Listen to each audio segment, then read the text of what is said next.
ผมมียังพี่น้องสบายดีตอนเช้าจ้าโอ้ยลุงพรเอ้ยพี่น้องเห็นแล้วบ่กูดีพี่น้อง มาควายอันหัวกระเทียมก่อนบ้านเมืองผักควายเขียดควายอันน่ะพรควายกระเทียมสบายดีวันไฟดับจ้าพี่น้องดับตั้งแต่ทุ่มหนึ่งเมื่อคืนนี่จ้ายันปานนี่จ้าแบตประบวกกับเบิร์ดบ่ฮู้ว่าสิได้ท่ายได้ซ้ำใดล่ะนี่อีหยังปืนไฟบ้านประบัวนี่เป็นตะนายแห้งเด้อฝนบ่ตกลมบ่มีกับไฟดับมันเกิดอะไรขึ้นดับยืดดับยาวสบายดีประสุขสุขคนจ้าพี่น้องยินดีต้อนรับทุกสองแม่น้องบอยคือเก่าคือเดิมพี่น้องนี่สองเถาเขาสวนมือนี่มาคั่วเอากระเทียมอันแสนงามของลุงพรแหละนี่บนเห็นน้ำหมกแล้วต้องแรงอันต้องลองแต่งแรงบ่อันทิ่มเลยได้พี่น้องว่าเพิ่นบ่เป็นหัวเป็นยังแล้วก็บ่ได้สนอกสนใจเพิ่นเนาะปล่อยให้หญ้าให้ยังขึ้นแล้วก็เพิ่นกระต่ายลงกอบลงนั่นนี่แหละทั่วนี่คือใหญ่ก้นโมแท้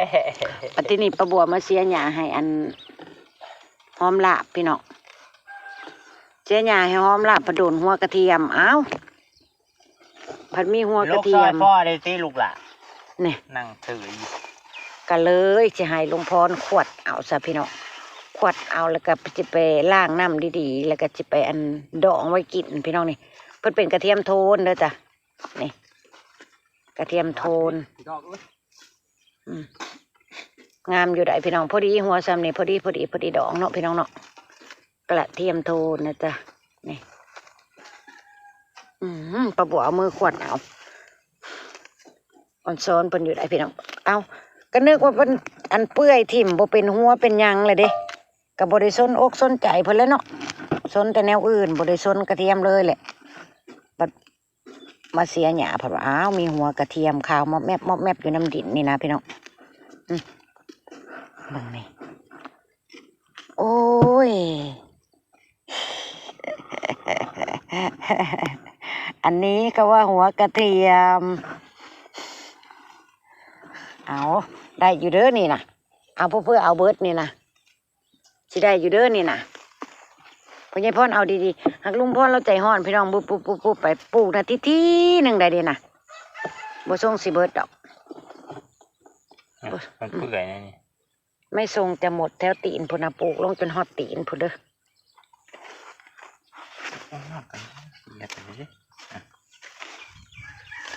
น่ะเห็นบ่น่ะ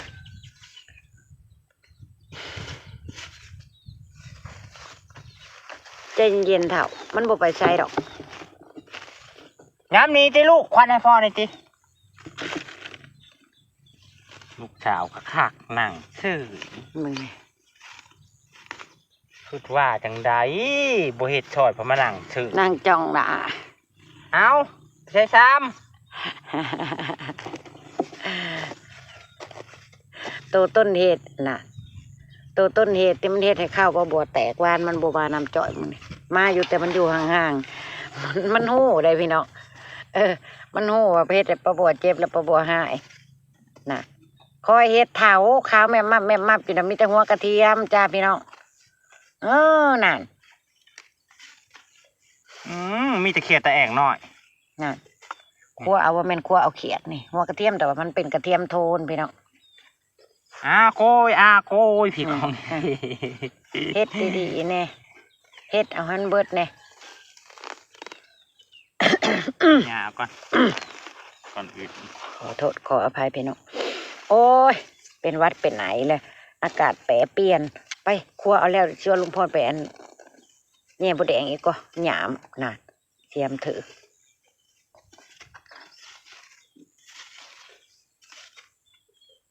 ลี่แซงลงสุดๆแล้วยันอันแบตเตอรี่บ่ได้พี่น้องฮอดบ่เห็นหุ่งยังประบ่เห็นหมดเลยอยู่จังได้ก็อยากถ่ายเนาะแบตบ่มีก็อยากถ่ายพี่น้องนี่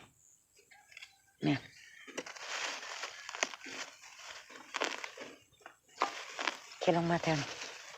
เอ้ย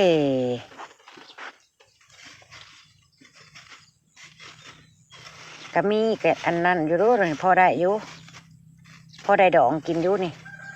ผู้ใดหูวิธีดองกระเทียมแบบเร่งด่วนพี่น้องบอกป้าบัวเนี่ยป้าบัวบ่เคยดองจ้าเตือเด้อนี่เด้อเคยแต่ชื่อกินบ่ได้เคยดองกระเทียมสิลองดองเบิ่งบัดนี้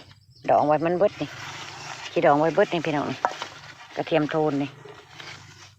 ลายเติบด้วยนี่ได้ลายกระปุกอยู่ไปดักนี่กระเทียมโทนค่อยเอาในถังค่อยเอาเบิดในถังแถวนี้ดิเบิดแหละน่ะเปื่อยน้ำกับมีคั่วลงให้มันหอดสั่นกระเทียมนะกว่าเถาเอ้ย ไม่ชันกระเทียม คั่วลงบ่เถาเอ้ย ไม่ชันกระเทียมนะ นั่นดิขึ้นมาแล้วนะโอ้ยตัวน่ะเปื่อยเบิดเนาะพี่น้องเนาะพวกแนวปลาไว้โดนแล้วมันจริงๆมันก้อยมันน่าจะได้กู้แต่โดนแหละแต่ยังประบัวว่าแหละประบัวคิดว่าเพิ่นบ่เป็นหัวนี่ก็เลยบ่ได้สนอกสนใจเพิ่นพี่น้องนี่บัดแล้วผัดเพิ่นผัดเป็นอยู่กระเทียมโทนก็สิประมาณนี้แหละเพราะว่าเฮาบ่ได้ใส่ใจเพิ่นก็บ่งามปานใดแล้วเนาะปลูกแล้วก็แล้วเลยหั่นนะปลูกแล้วก็บ่ได้สนใจเลยนะพี่น้องนี่ว่ามันบ่งามมันเหลืองคือผักบัวตอนนั้นแหละพี่น้องก็เบิ่งในกว่าผักบัวจนบ่ทายพี่ให้น้องเบิ่งแหละผักเทียมนี่นั้นบ่ไปตาเอามันโป่งยอดขึ้นมาแล้วมันก็เปื่อยอยู่นั่นนี่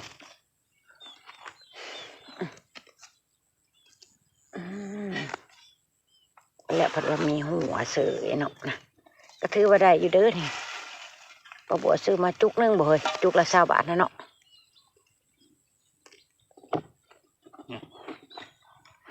เนาะ จุกละ20อ้อกระเทียมโทนมันก็สิเป็นประมาณนี้แหละครับนี่คอยเฮ็ดคันว่าบ่มีผัดแนะอยู่เล็บบ่ได้ย่างปะบัว นี่มัน แนะ แต่ยังว่ามันปลูกไปเบิดปลูกกับปลูกที่อีกได้พี่น้อง เปื่อยกับเปื่อยที เปิดก็เปิดแบบที่ นี่ แนะก็ได้มันมีกระเทียม ลาเอ้ยนั่ง นานถึงอีเลยนี่นะกดไปเลยเปลือกมันบอกขาวแมบรถเมื่อกี้นี่เปลือกมันขาดมันกล้องตัวมันแจ้งผัดแบตเบิร์ดพี่น้องบ่ได้สากแบตตั้งแต่เมื่อคืนเด้ทนเบิ่งเอาน้ำประบวนี่เด้อพี่น้องเด้อมันที่ถ่ายได้พอจำได้แล้วนี่คือยังเหนียวอยู่เนาะกันนี้มันอันนั้นเด้โอ้ดูน่ะถ้าหัวได้เพิ่นนั่น พี่น้องกระเทียมโทนน่ะสมบูรณ์อยู่เด้อขนาดนั้นคือประบัวว่าหั่นแหละเห็นเพิ่นขึ้นมาบ่ไปตาเอาแล้วก็บ่ได้สนใจเพิ่นเลย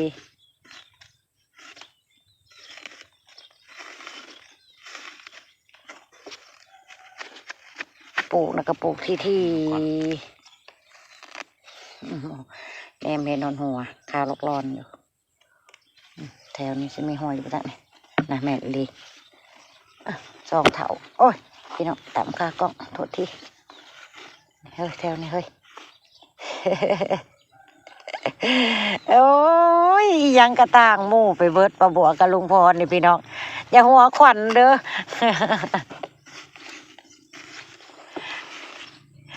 ยังกันบริคือบ้านคือเมืองเขาแม่งเนี่ยมันจะตอดคอยบางคันแม่งก็ขี้แง่ๆนี่จิ๊บคืออย่างนี้ขวดมา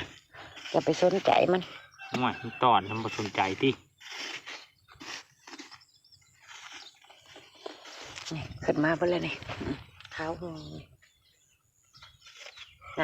นาเท้า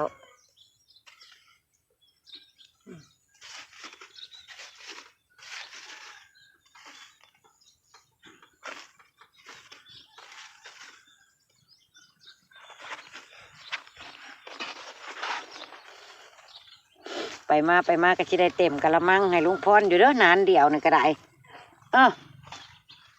นะพี่น้อง ดองเนาะเฮ้ยเนาะ ดีใจ เม่นเขามาบอกวิธีดองให้ป้าบัวในอยเด้อพี่น้องเด้อสูตรเร่งรัดหั่นนะสูตรแบบว่าดองอะไรหั่นนะดองให้มันแซ่บๆนี่กินกับตำมะคุ้งนะพี่น้องป้าบัวอยากลองดองเบิ่งเอาไว้มันก็บ่ได้ดอกประมาณนี้นะจำนี่นะมีแต่สิดองกินนั่นแหละดองไว้กินกับตำมะคุ้งยามตำมะคุ้งเนาะพี่น้อง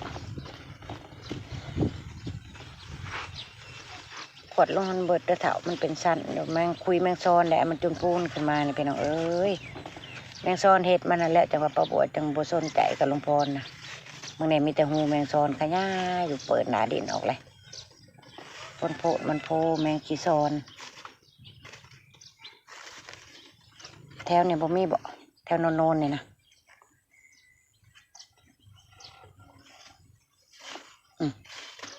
เบิ่งทรงเป็นว้าวเป็น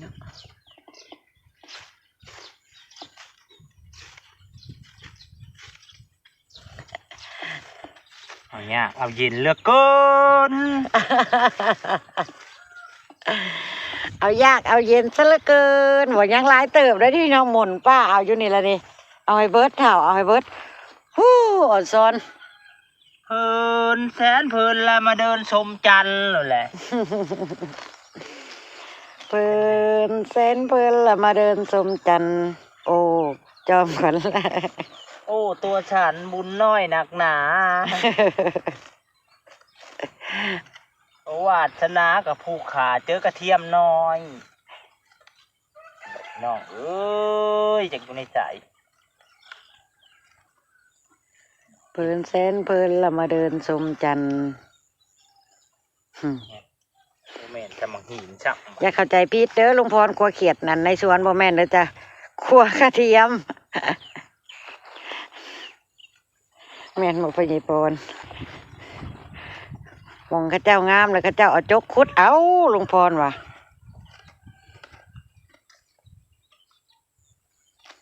ลุงพรจะเอาเทียมเทียแกะ หลายๆเติบอยู่ไหนนั่นเถาเจ้าโลดนั่นใช่ อัศจรรย์ เอามาโชว์นั่นดิ แบบนี้ก่อน เอาเป็นหนาไปมันจังเบิดนั่นเห็นบอกพี่น้องมันก็มีของมันอยู่เด้อ พอดีข้าวแขวแมงพี่น้อง แต่มันไปดองก็โห้ยตับมาหุ้งยำกรอบกรอบหวานๆเนาะพี่น้อง ได้ เนาะ แขวห้างเลยร่องแขวอีกจิ้มมองอีกจิ้มกระเทียมน้อย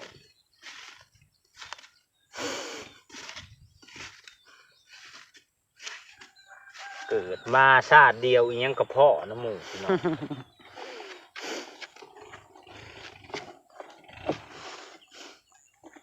เบิ้งป้าบัวใจเบิ้งนี่ไอ้ที่ห้าวทิ่มเพิ่นแล้วนะเพิ่นที่กลับกลายมาเป็นหัวใหายเบิ้งเนี่ยพี่น้องนี่พักบัวคือกันได้พักบัวกระถิ่มแล้วนี่นะนี่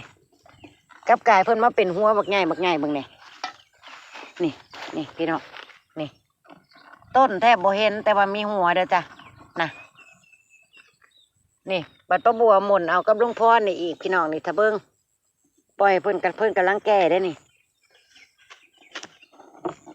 มาเบิ่งตอนหมุนเอาพักบัวอีกบ่เฮ้ยว่างแหนพี่น้องบ่แม่นตั้งว่าวใด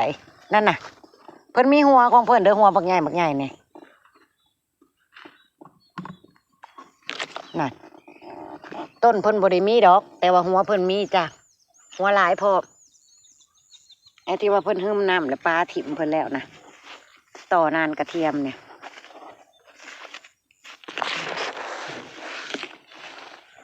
ป้าบัวสิดูให้เบิ่งนะเห็นบ่ไปแล้วกระเทียมเทียนเราทิ่มไปแล้ว มันยังมีอยู่จ้ะ